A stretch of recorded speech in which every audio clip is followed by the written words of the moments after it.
All right, good afternoon, and thanks for being here. So today, MatSE celebrates Hispanic culture, scientists, and investors as part of the National Hispanic Heritage Month. This celebration started in the US in 1968, and it is meant to celebrate the stories and contribution of Hispanic and Hispanic Americans. Today, we're going to learn about Hispanic scientists such as Helen Ochoa, Africa Flores, Alan Ascuru, among others. Okay, now without more further ado, then let's get started with the first speaker, Melissa Tapia. Okay. Hi, so like Maria said, my name is Melissa Tapia. I'm going to be presenting Africa Flores Anderson. So a little bit about Africa. She was actually born in, let's see if I can get this right, Retaleleo, Guatemala in 1983. She got her bachelor's degree in agronomy.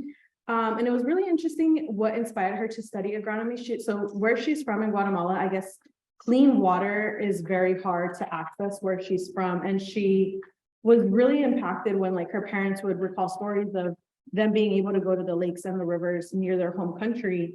And when she was growing up, they were so polluted, you could see the pollution just on the surface of the water. So that really inspired her to go ahead and study something so that she can make an impact and a difference with the environment. And that's when she decided to go into agronomy.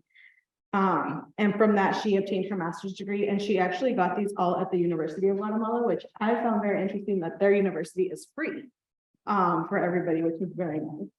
And so in 2020, she actually started her postdoctoral studies here in America. She's doing them at the University of Alabama. And she has no shortness of awards. These are just a few that I wanted to highlight for her. The biggest one, though, is her most recent, as in 2020, she became a part of NASA's server team. And that is where she's doing her research now at the Alabama University. With this team, basically NASA uses AI and topography information to scan the areas of this Guatemalan region, and they monitor algae growth. And that's what her research is focused on. So really, who is she and what is she currently doing? Like I said, she's from Guatemala. She's a research scientist, and she's currently working on monitoring the algae blooms within that region of where she's from in Guatemala.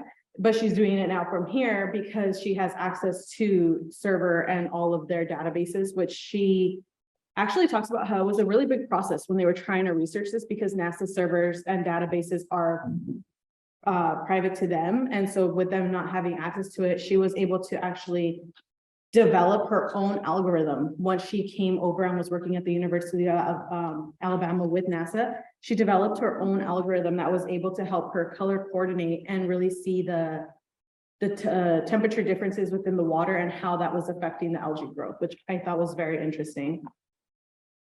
And so this is just what she's up to now. And like I've said, she's working with AI to develop these algorithms, and that's where she realized that there's actually a pattern to when the algae blooms and how much of it blooms and how that correlates to our weather systems and our geographical systems as well. But that's just a little bit about her, and I found her very inspiring and wanted to share her background with you guys. So that's it for her. Thank you, Melissa. So now we're going to hear from Wesley Riker, who's gonna talk about Alan Ascuru. All right, so I wanted to highlight Alana Spuru-Guzik, who I have really looked up to as a scientist in artificial intelligence in materials.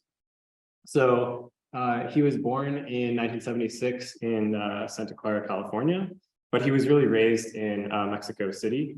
And so he did a bachelor's in chemistry at the National Autonomous University of Mexico before going back to California to UC Berkeley to do his doctoral work in physical chemistry. And I believe his thesis was on some numerical algorithms for quantum mechanical calculations.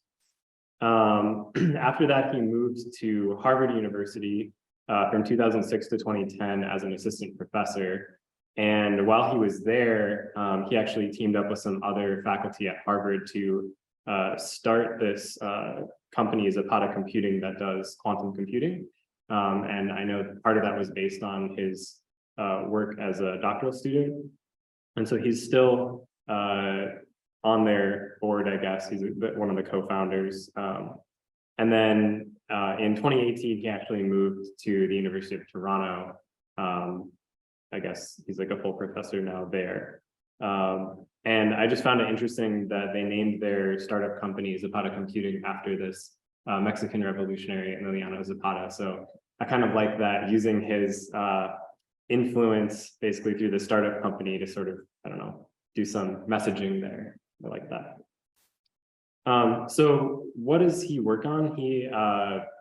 I picked this paper out to talk about. This was in Science in 2018, called Inverse Molecular Design Using Machine Learning Generative Models for Matter Engineering. So this is a good kind of summary of what he's been up to in the last 5 to 10 years.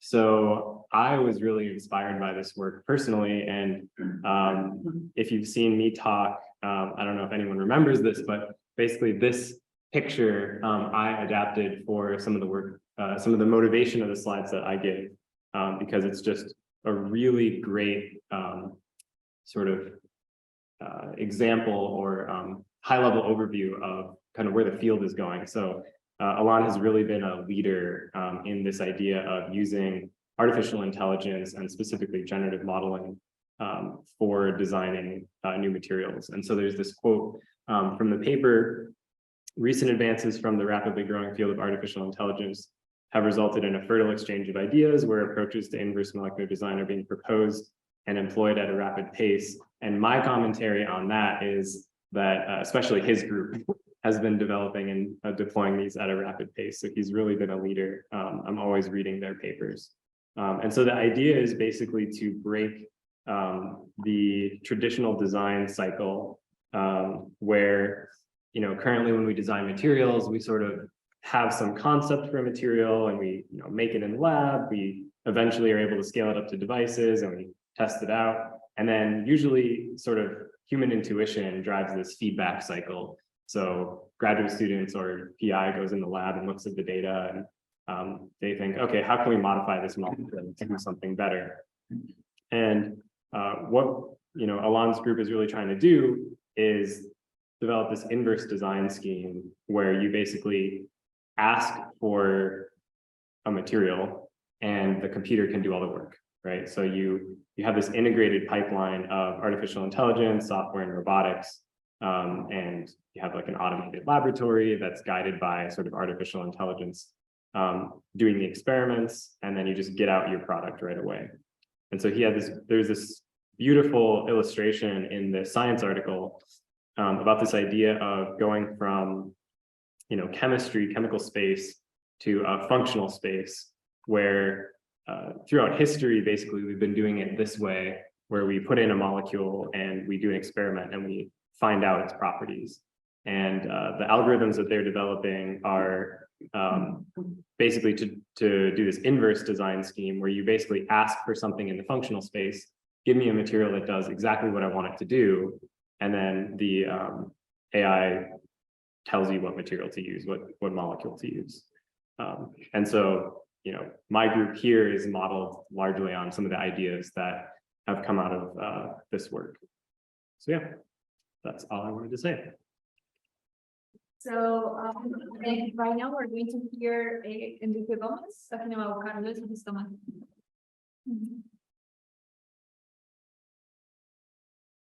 Okay, hopefully that should work. So it's my pleasure to talk a little bit about Carlos Bustamante, who's a professor of molecular and cell biology, physics, and chemistry at UC Berkeley, and also a Howard Hughes Medical Institute investigator.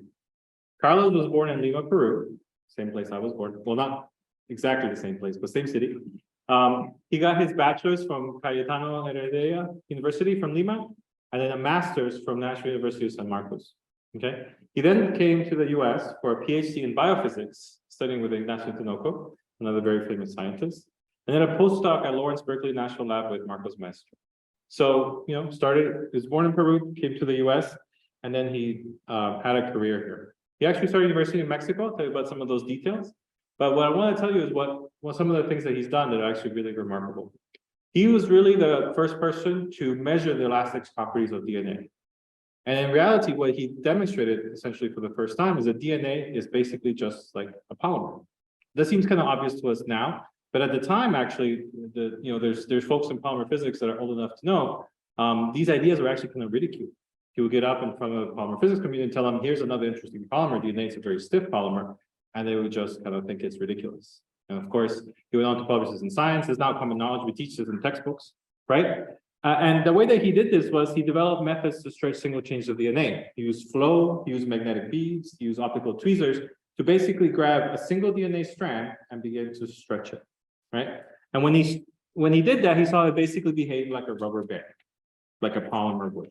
Okay, and from that he was able to describe things like, well, what is the average size of those chains? Like, what is the for those of you who know a bunch of polymer physics, what's the Kuhn length, what's the persistent length essentially of the monomer, what's the effective size of the monomer, and so on. That can then describe a non-ordered DNA chain as a random walk, as a kind of random coil. He's gone on to do lots of cool work, like when he described it as a stiff molecule, he began to then see the differences between double-stranded versus single-stranded DNA, basically begin to watch how he could use tension to begin to unzip the molecule and allow the molecule to zip back together and get all kinds of cool information about, some stretching, melting hysteresis by stretching these molecules. In a sense, basically some of the earliest studies in single molecule work, eventually then he would go on to extend that to things like proteins, as well as molecular motors and so on. Okay, his career started. He jumped around a little bit. He started as an assistant professor at the University of New Mexico in 1982. He then moved to the University of Oregon in 1991, and then finally moved to UC Berkeley in 98. So he jumped around a few different academic institutions. He's very well recognized as a fellow of the American Physical Society, member of the National Academy of Sciences, and won various prizes. I just put a couple, I think, of the latest ones, the Hollander Award and the Bill Sick Prize in Biomedical Science. This is him with his group. I've had the pleasure to meet Carlos, actually, when I was with my time at Berkeley. And basically, you could find him at events such as this. He loves to get together with the students from his group, have some food, celebrate, and so on. He's a very outgoing, but very supportive person. He's actually a wonderful mentor, and he's willing to basically help young folks is one of the things that he enjoys doing. So great person, has had a great career. So it's been my pleasure to talk a little bit about Carlos, and I'll cede the floor to the next person. So the next person will be his presentation. Oh, no, sorry, no. Is it Venkat next? He's Dr. Gopalan. Is he around? Yes, he is. He is online. All right. He's inside the computer. He's inside the computer, right? Venkat, it's all you. Okay, awesome. It's my great pleasure to talk about Ellen Ochoa, who, as you can see, is an astronaut. She's now retired, but she was born in 1958 in LA to Joseph and Roseanne Ochoa. Now, Joseph and Roseanne, they were first generation immigrants, meaning her great grandfather, Ellen's great grandfather, came from Mexico, and Joseph and Roseanne settled down in New Mexico. And neither of them had college degrees. So they inculcated a sense of importance for education within all their 5 children, and Ellen was one of the middle children. In fact, her mom wanted to get a college degree, and she, they were not doing extremely well, but she still pursued it, and it took her 22 years. She finally did get a college degree.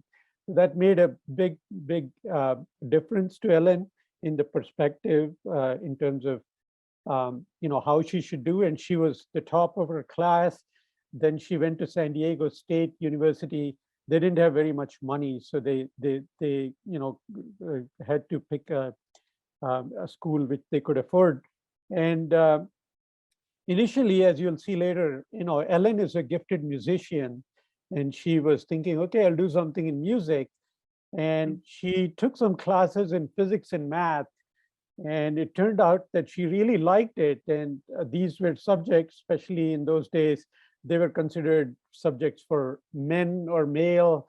And she thought, wait a minute, I should be doing this. And she switched majors and majored in physics and math, went on to Stanford and got her master's and PhD in electrical engineering.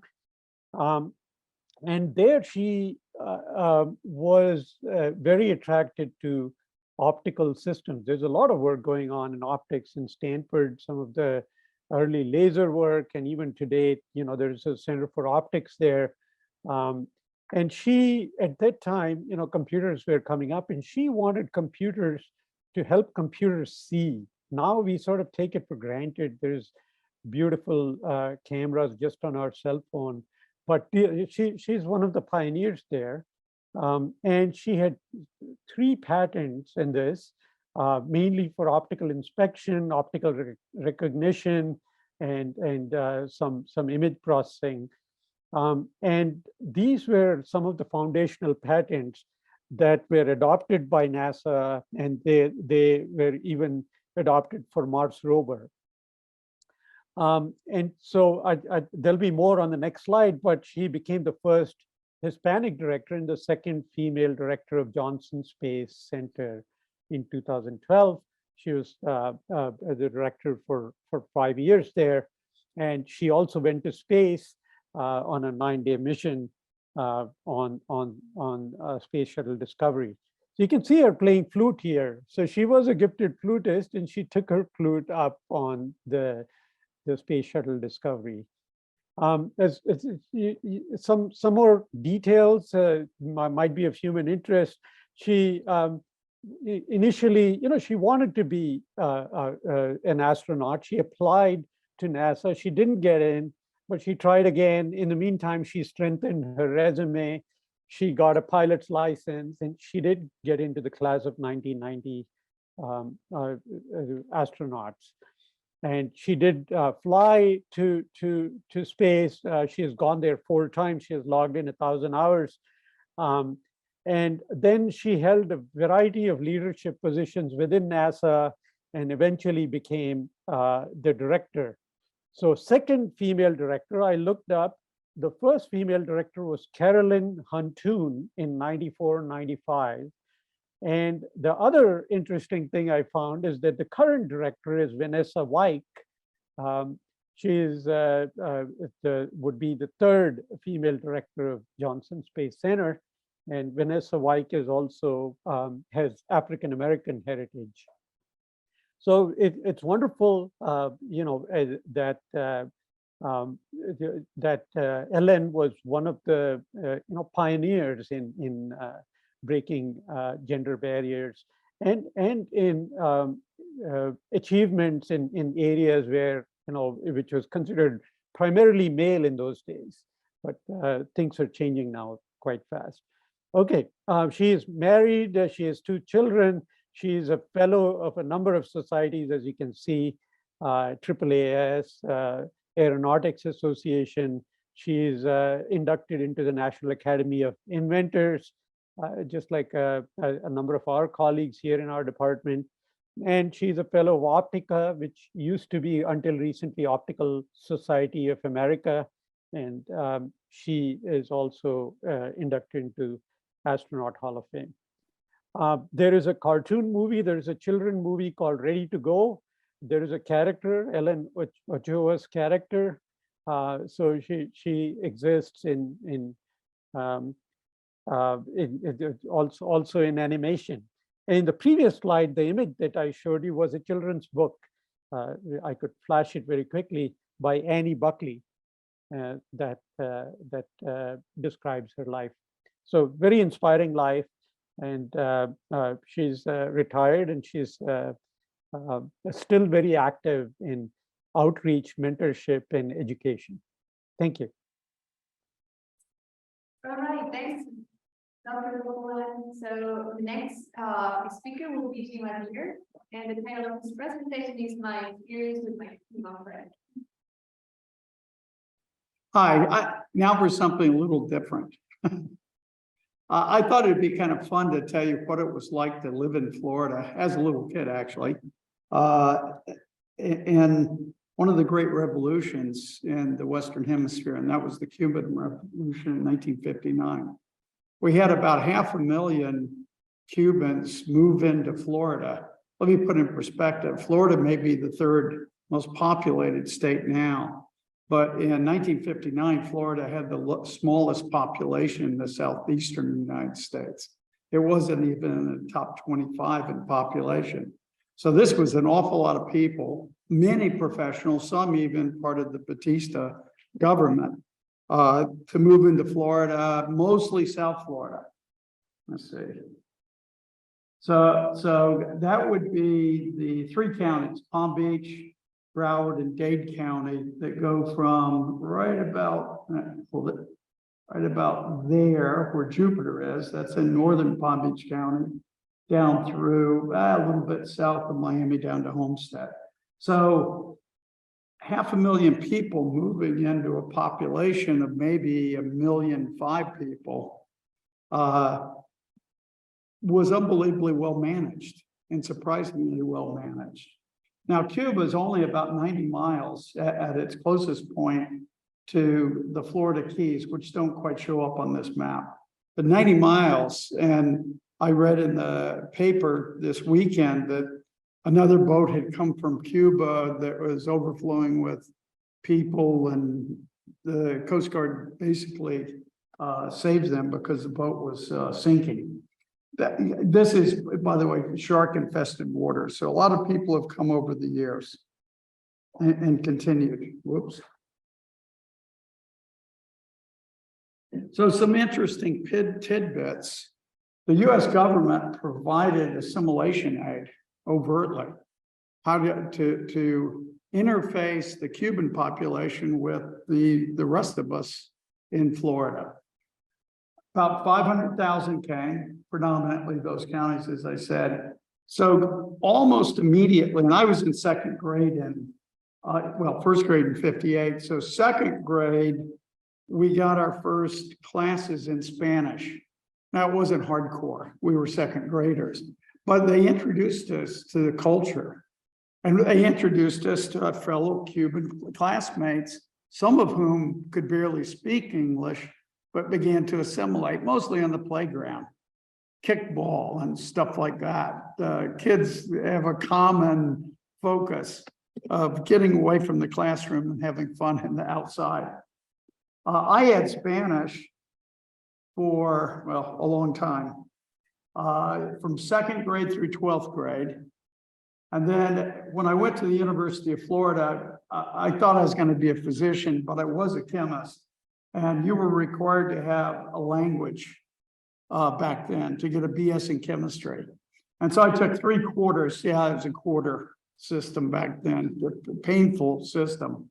But I took 3 quarters of regular speaking Spanish and syntax and stuff like that. And then I enjoyed it so much, I took one additional quarter on the language. And then the last one I took was a book club type of course on Don Quixote in Spanish, which we read and we reported on. That was kind of fun. So all of it, one of the things I found out by being introduced to this language over such a long period was I thought the culture was really cool.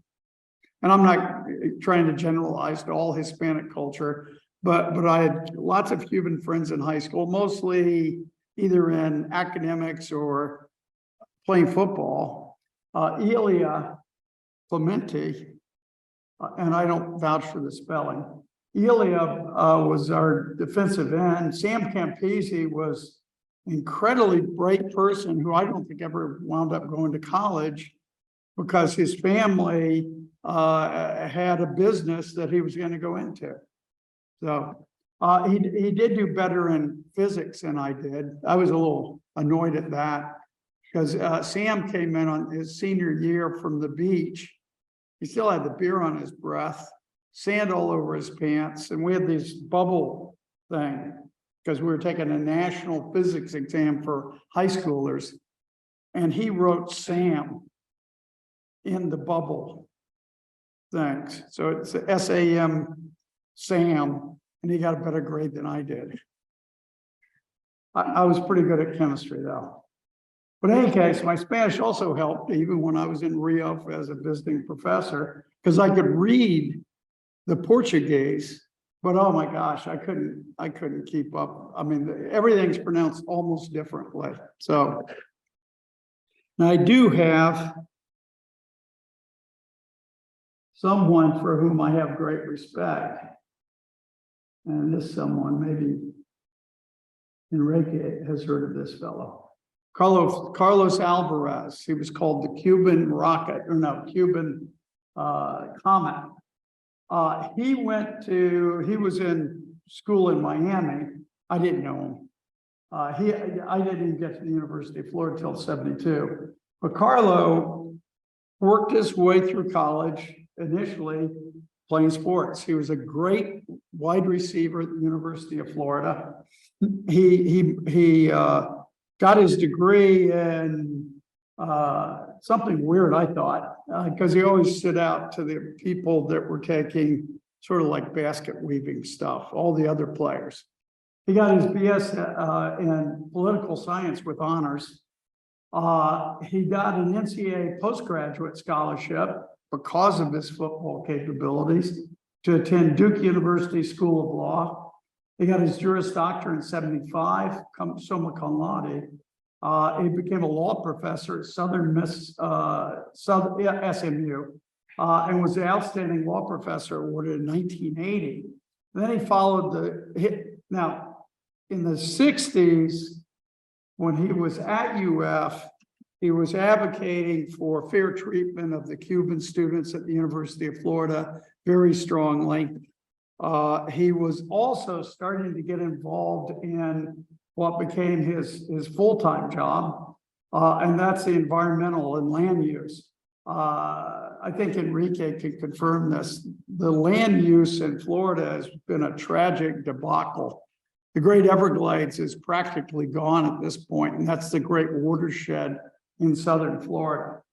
And he's gotten all kinds of awards throughout his career. Of course, he's a member of the Florida Bar, but he also has been approved to be on various U.S. courts of appeals, the 11th Circuit in the southeastern United States, U.S. Court of Claims, served on the Florida Election Commission, Judicial Circuit Nominating Commission, was given the Jose Marte Award for Outstanding Achievement in the Cuban community from the U.S. Department of HEW.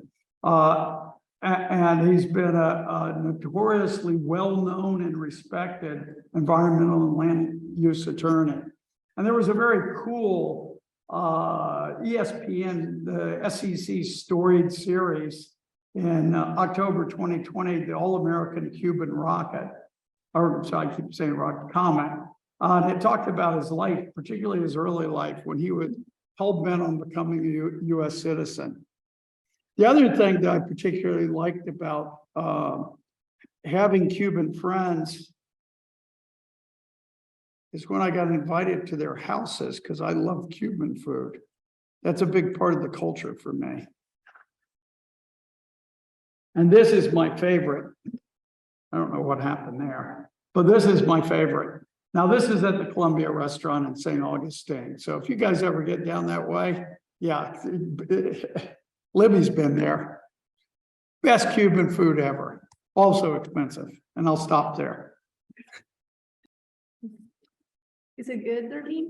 All right, good. Thank you. So today we're going to talk then about another Ochoa. So her name is Dr. Diana Lopez Ochoa.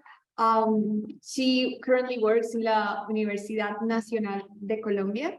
And she was also one of my mentors when I was an undergraduate student.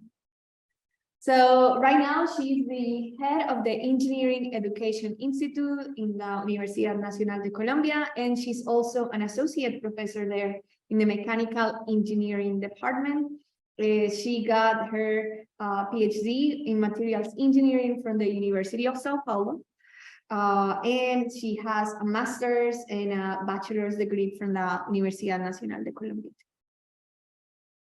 So her research interested are kind of like focused on tribology, which is the science that you like studies friction that applied to manufacturing process, lubrication. She was also one of the pioneers to bring friction steel welding to Colombia. And then she also worked a lot with plastic deformation of metals, very industry applied topics. But the one that I want to highlight today is her interest in social innovation. So here we can see her in Guapi, Cauca, which is very remote village in Colombia. You can only get there by plane and by a boat, so meaning no roads. Colombia, geography can be very difficult to build roads around it. And so they're trying to incorporate all the territories to the, so they feel more welcome in their government in general. So something interesting is that the Universidad Nacional de Colombia, I also went there, you can go there for free or you pay very little. So because it's fully funded by the government. So they have a very social outlook to it. So then I want to highlight these three projects. The first one is Ecosystem and Sustainable Fishing. That's partnership with the Swedish International Development Cooperation Agency. The other one is the New Sailors, Valuing Traditional Knowledge. And the third one is Science, Technology, a City, Education for Adolescent Women. In this last one, teenage girls were brought to the university so they can feel included, like you can go to university, that could be a pathway for you. And most teenagers, if they live in poor areas, they don't think about going to university because it's expensive, right? So in this case, this is kind of like the municipality where the project is taking place, the one that it is with the Swedish agency cooperation and also some universities there. So what they want to do, and they are in the first stages, is to identify fishing practices and how can these practices be documented for the new generation of fishing? Because as of right now, it's a lot of oral tradition. So what they are doing is trying to organize the leaders so they can teach in an organized manner to younger generation what they know. And they are also trying to build an app so the knowledge is accessible for generations. Then I have two phrases or two quotes from her. So wisdom is in diverse places. It's not only written in books. Wisdom is also in languages that do not necessarily follow the scientific method. And then we need to reflect about the capability that engineering has to transform the world and the ethics behind it, since our decisions will affect not only the civilization that we live in, but also ecosystems and the overall life of a particular territory.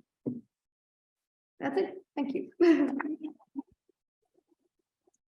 All right. And I believe that with this, we conclude the Hispanic, series here at MatSE. I hope you all get to learn more about Hispanic stories and Hispanic American scientists.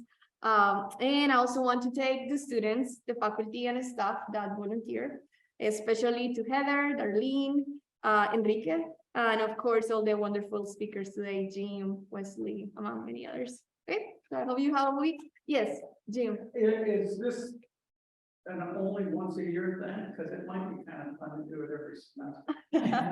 I don't know. I think that, that's I'm not referring just to food. the food. Oh, but I think that the Hispanic month celebration is only once every year, 1 month, isn't it? We celebrated the 45 minutes this month of the year. But we can do it twice a year. We could, well, with the, So Yeah. we have next month is that. Yeah. Women is 1 month. And Yeah, we have a month for everyone, hopefully. Everybody feels included. All right. All the time. All right. I guess that's it. Have a good day then. Thank you.